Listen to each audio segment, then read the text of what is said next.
I'm Matt Norris, and this is the Chicago Singer-Songwriter Podcast.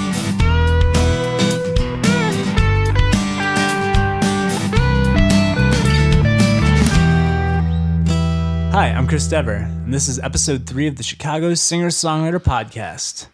I'm here with Matt Norris. Matt, how you doing tonight? Oh, I'm doing lovely. Thanks for coming, Chris. Lovely, man, sure. I'm here at Hostel Earphoria up on the north side of Chicago. Mm-hmm. One of the premier, I guess the only music hostel in the city, right? Yeah, it's the only music, solely music-centered hostel. And how long have you lived here? I lived here for a year as of January 1st. Nice, you just celebrated an anniversary. Yeah. And they've been good to you here? Oh, it's been great. It's been probably the best thing musically that's happened to me. I was here a couple months ago. They did a open mic house party down in their performance space, which is a giant basement with just couches and furniture and a stage and PA. It's like every musician's dream to have in their basement, and you get to live here. Like, this is your home. Yeah, I mean, it's definitely a cool thing to be a part of as far as, the community-centered focus that we all carry. I mean, it's myself and 4 other roommates, all of which who come and frequent the open mic scene very regularly. You know, we host a pair of open mics, potluck first and third Thursdays. We host tons of guests throughout the year, whether they're just coming in town for festivals, whether they're touring musicians heading to the West Coast, and this is a pit stop on their tour, or just music students from all over the world, really. So it's a great opportunity to meet people who I would never meet, network in very unique ways, and also, just also focus on the local scene. The whole DIY aspect of it is the most charming part of it, I would say. Personally, where does your music journey start? Where did you start playing, or what inspired you to pick up that first instrument and say, I want to do this. This is something I want to pursue? Wow. Well, I mean, since I was very young, even booster seat status, my mother would be singing, classic rock tunes on the radio, and she would stop for the hooks, and she would say, "What do they say, Matt?" And I would fill in, the last line. So from a cheesy Guns N' Roses song to oh man, Duran Duran, and I don't even like those bands really, and they're not really part of a musical influence, but it shows that it's that style. So even when you were in diapers, you were totally a musician. You were performing. Oh, I was. My mother was. She was. Training me. From a young age. But I really didn't start playing guitar until I was 13, 14, about 7th grade, and I did it initially just because it seemed like a cool thing to do. Played it for about a year. Took lessons. Awesome teacher. Cool guy. Wasn't that great of a practicer. Played a little bit in high school. Fell out of it till junior year of college. So now we're talking 4 years ago, and I started playing again and kind of reprioritized my time, so I'd be playing a little bit more. And then still faded in and out. And when I graduated school in 2013, I moved home, and that's all I did was play. Wasn't looking for a job. I just wanted to play and try to write, and I really couldn't write anything for a solid 8 months to a year when I was really trying to focus on doing it. I was just in a creative funk. I wasn't in the right place, I feel. And when I moved in here, the first of the year in 2014, I started playing, and I was just playing guitar at this point. I had bought a piano a couple months before, messed around on it, just basic learning stuff. And then I pretty much switched to piano from there on, and that's when I wrote my first song. And by switch to piano, meaning you just picked up, you didn't have any prior experience with piano. You just started playing piano. Yeah, it was 6 months before I moved into the hostel that I started playing. Probably a little bit more than that, but it was still mainly guitar, and it was just kind of supplementing. So at this point in January 2015, you've been playing piano for about a year and a half. Yes. With about a decade or so of experience with guitar. No, that. Totally, yeah. And I also, had some solid music theory knowledge that I was learning throughout the time after I graduated school and towards the end of it. So I was definitely starting to understand music as a whole a little bit more. And that was self-taught music theory? Reading books, watching YouTube videos, that kind of stuff? Yeah, I took one basic class, and I still can't read music worth a shit. But either way, yeah, pretty much. And then I just, I wrote my first song. One of the ones you'll hear young girls do is the second song I ever wrote. And then the first one was Dreamer's Disease. Well, let's get into the first song you recorded tonight. It's called Blue Looks Good on You. What can you tell us about this song? I think I wrote this about last March probably, and it was pretty much the first song I wrote that I knew was like, okay, I think this is a good song. Like it was the first really real confident thing. Like it's like a cute little poppy cabaret number, and it was the first song that I ever played to Ben Maroney, who, well, I played the other ones to him, but specifically knowing that he was going to like it and hoping that he was going to like it at the same time, like that mixed bag of emotions in the basement. I remember doing that. And he said, it was good. He said, that's the best one you've written. I'm like, yes. I was on to something because I could get his approval. And Ben, by the way, is the head of Hostel Earphoria on the Chicago side of things. Incredible musician as well. Yep. Great ear. Yep. But yeah, I mean, but this song, it's like pretty much not most of my songs, but I'd say well over half of them. So I guess that's most. I guess most is majority. But either way, I would say most of them are about my lack of ability to communicate with people efficiently and effectively. I'm a very good communicator, but there are these little things, and I wouldn't say it's like a passive-aggressive thing, but it's like a little thing that I just really don't have the balls to say to someone, or that I just really don't think that I should say because they may take it the wrong way, or they just can't. I know that they can't handle it. They're just not there. But that song's about an old roommate. An old roommate at the hostel? Just in general. It's really to all old roommates who are bad. But I've really never had any bad roommates except for one. But so it's about him. But either way, it's mainly for people who complain. Hence the wah-wahs at the end, because it's just like... Yeah, complaining. I used to be a complainer when I was younger, and that was a lot of during the time period in which I wasn't playing music, oddly. So I feel like when I am playing, I'm more focused and kind of well-rounded. lets you communicate in a way that language itself there was a barrier there. Very much so. All right. Well, so all Matt's old roommates and shitty roommates everywhere. Blue looks good on you. Yes, and I like the way you said it too, because the on you is in parentheses in my mind. It's never been anywhere, but the way that you're helping solidify it.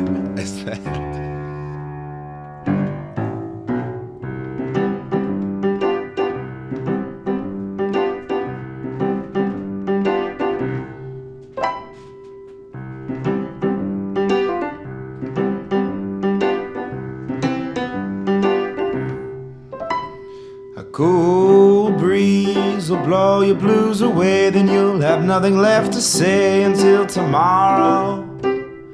Then you might just find the time to sit on back and ease your mind and hear the wind blow.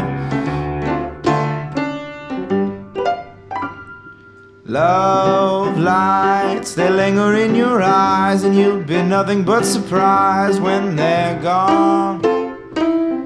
Hold her as tightly as you can, because she'll find another man before too long. Ooh, what you doing, boy? Yeah, son, oh, you're fooling, no. Yeah, kid, you ain't fooling me, 'cause blue looks good on you, that's right.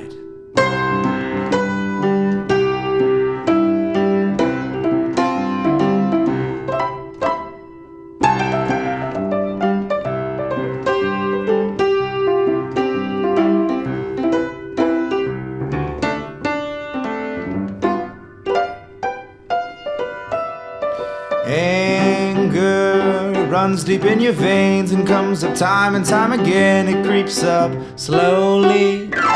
Sadness is soon to follow you, for all the thoughts you misconstrue will leave you lonely. Alright, last time.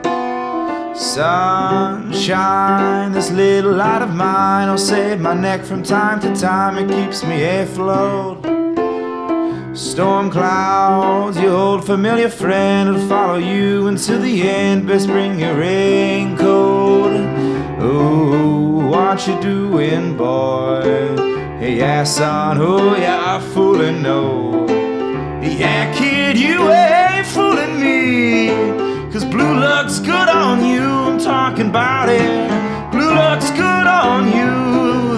right. Blue looks good on you.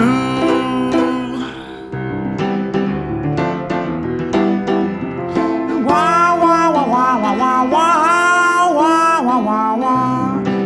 Quit your wah wah crying.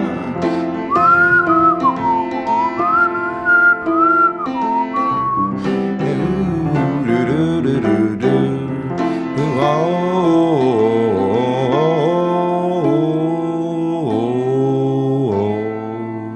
shabby doo doo doo.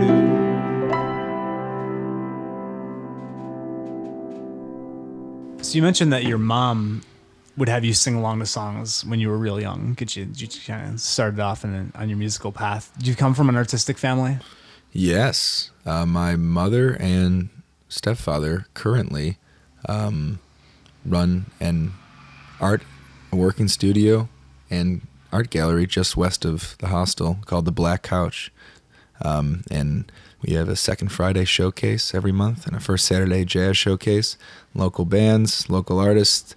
It's also, but mainly it functions as a place where people learn art music. We teach lessons. I teach lessons out of there along with other places as well. We also just started a Groupon for social painting parties there. So it's it's a really cool spot. And Corey, another member of the hostel, and he's in Glad Rags with me.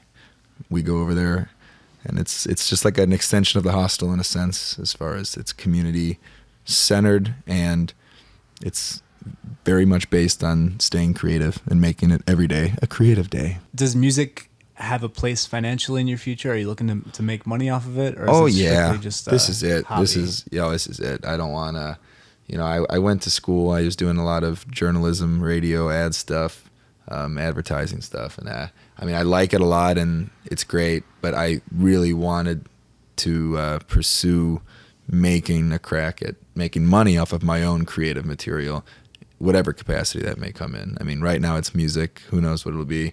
I don't plan on, being a millionaire. I live pretty comfortably on very little right now, but my life's very rich in other areas, and I'm not really worried about that element of it.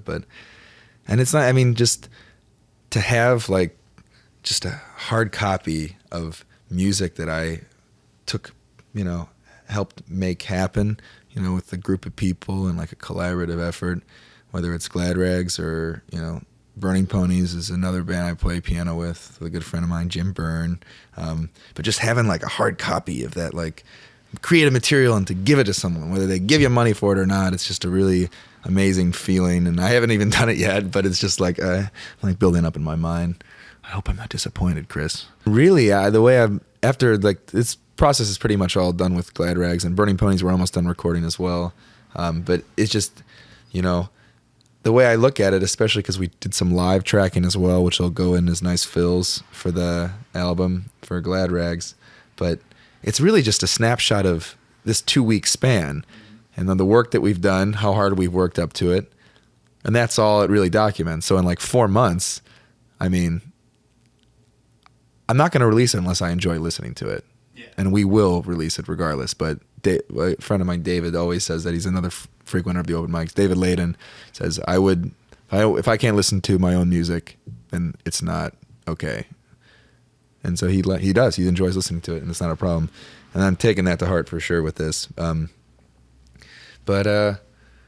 Yeah. I'm sure in 6 months or so, we're going to have written a couple new songs and have some instrumental stuff on the way. And we're going to be we've just changed so much. And this album's not really indicative of what we're doing right now. And there's probably that, But that just means we're moving forward. Absolutely. And you guys will play a lot of shows in between that and just get tighter as a band. And your sound changes, which is good. It's great that you can kind of see that progress. But as a result of that, you look back and you're like, oh, we could have done that so much better. Why do people like this song so much? This one's so much better. Yeah, kind of thing. That's funny. That's growth as an artist, and it's not good or bad. It's what it is. That's just songwriter problems too. Yeah. The key is just not focusing on it too much, just knowing that okay, I've got this emotion toward this song because it's mine.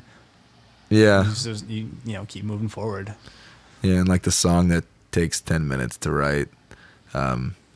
There's one I didn't play tonight, but we have a recording when we played at the Black Couch, which we mentioned a little bit earlier. It's called Tiptoe, and it's just one line that repeats.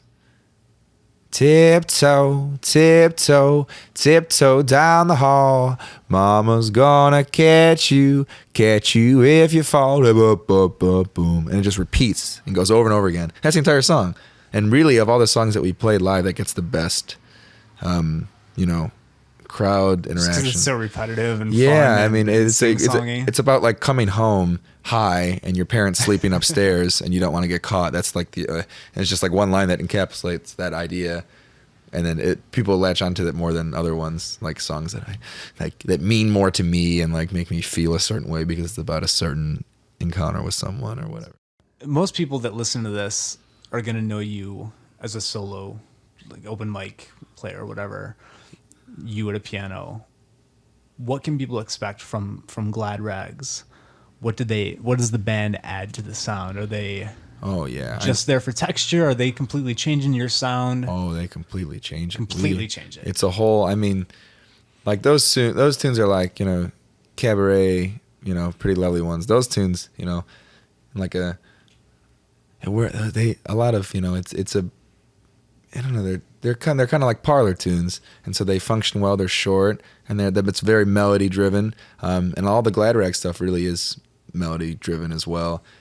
We don't really play those songs except for Katie Holmes live. Those are just two singer-songwriter. I mean, it's very danceable. It's got like this Randy Newman style of songwriting mixed with a very like jazzy, rock, and I mean, people dance when we play, which is like incredible to me. It's like the whole. Once I saw it the first time, we played at Multiculti at a What About Chicago show, it was like the podcast show, and people were actually dancing to it, and that was like, okay, so we need to push that envelope. People were moving to, and that was really exciting. It's like I'd say 25% of our live performance and our album will be instrumental. There'll be some skits woven throughout, but then even the songs, though, there are instrumental breaks in them, and it gets very heavy. I do a lot of growling with my voice, just more out of necessity than anything. Yeah, we play, a cute little quaint tune like the first, more akin to the first two that, I played, called There Goes the Neighborhood, about gentrification in Chicago. Yeah, I love that song. Yeah, oh, thanks, man. But yeah, we play that one live, but that's, that's more of like a change in, the set dynamic when we kind of throw that one in. But, a lot of it's very danceable, jazzy, definitely Medeski Martin Wood minus the technical prowess, but we definitely can groove and jam and make people move, which is That's cool. awesome. Well, let's get into another upbeat grooving song called Young Girls Do.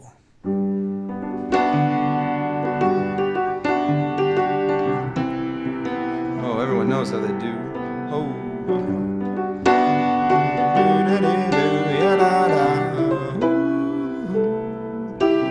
He's breaking his back at $1 a day 'cause he loves you. He aches in his heart 'cause your love's on his mind and he feels blue. He's got mud on his shoes, not a thing to lose. It's 'cause he needs you. His nose and stars in his eyes, but he needs you. And he'll never waste a day. He always thinks of what to say. He'd do anything you want for just a second in your arms. Alright.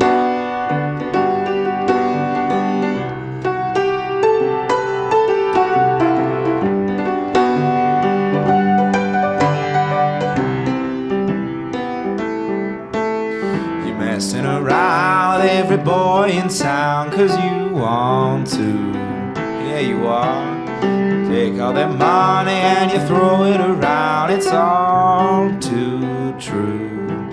You're a hell of a laugh, but you're more of a cry, and you know this.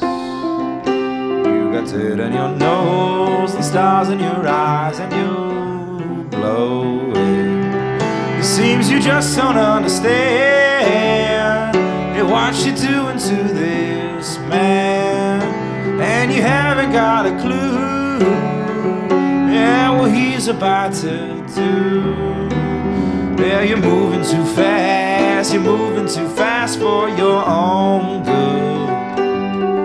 And he's hopping a train, not tomorrow, today. And you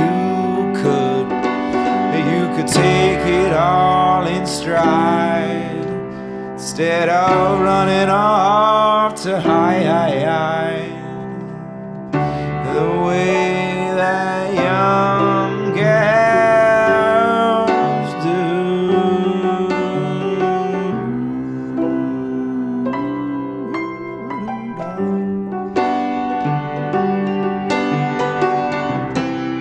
Let's break it down for you.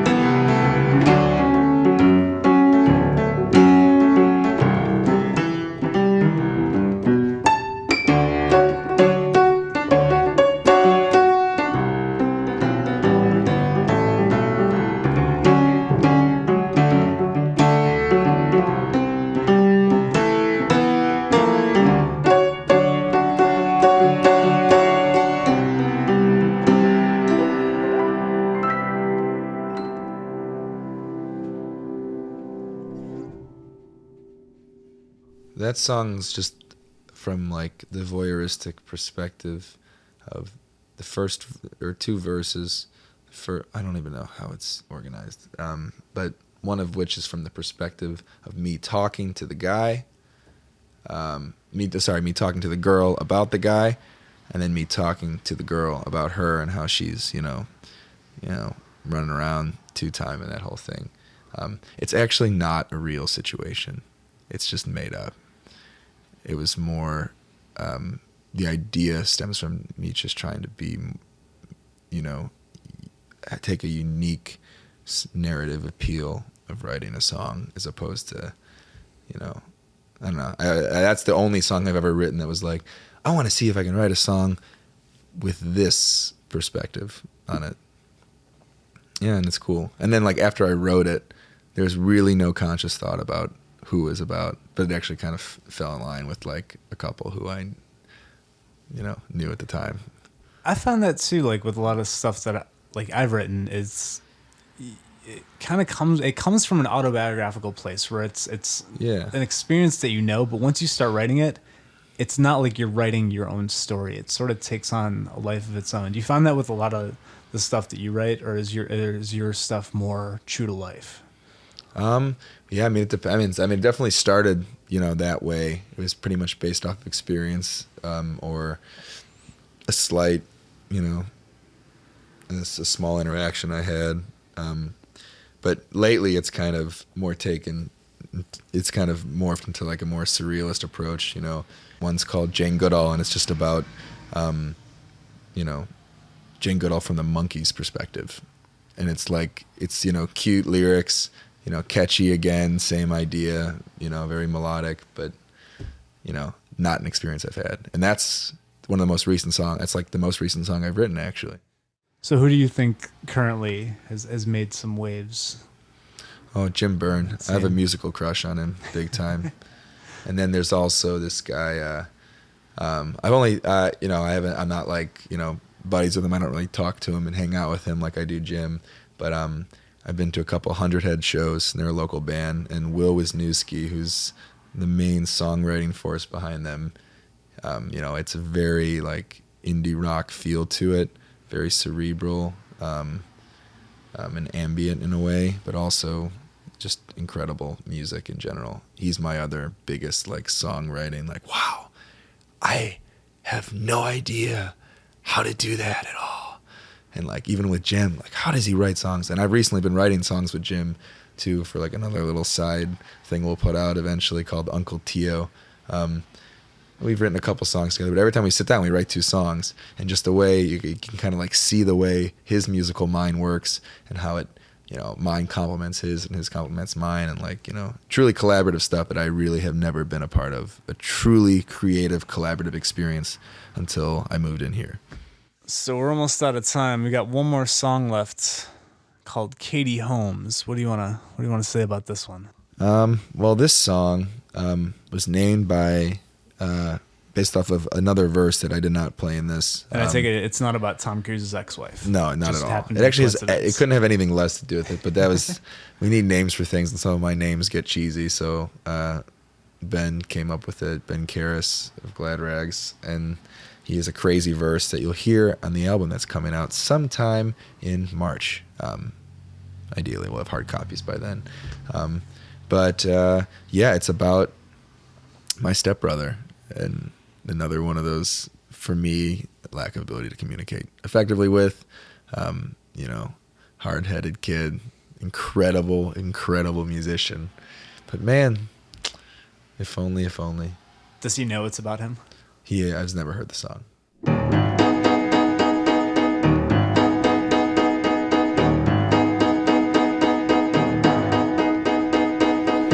Oh, that's right.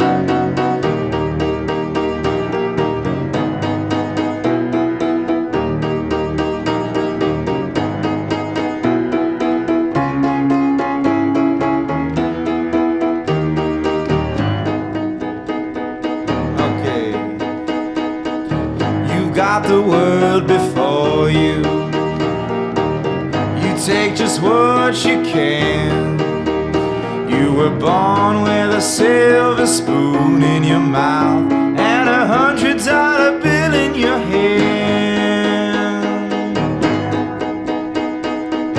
The remnants of your father, it twinkles in your eyes. You push all your troubles way down low and away from the world you hide. He takes you to the opera. He takes you by the hand. He'll never know what you really want. He'll do just what he can. Oh.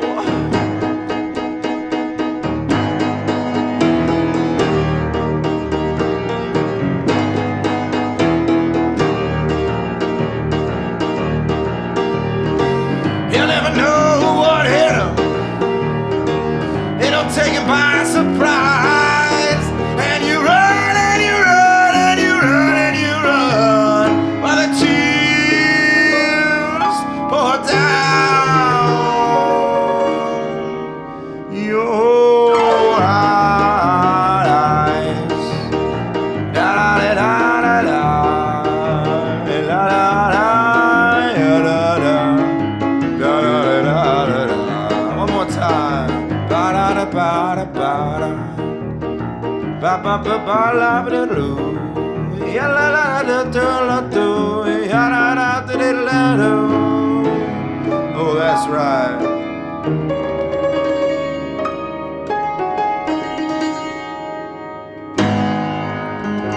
Katie Holmes.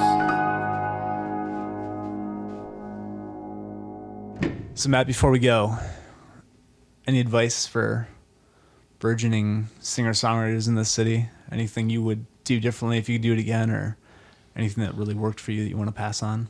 The most important thing you could do is perform and play with other people and get over your insecurities musically.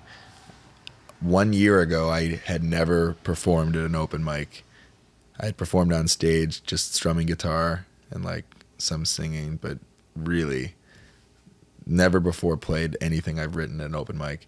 And, it's odd. My stepmother, who, is creative in her own right, but, not really that classic, music person, crazy musician.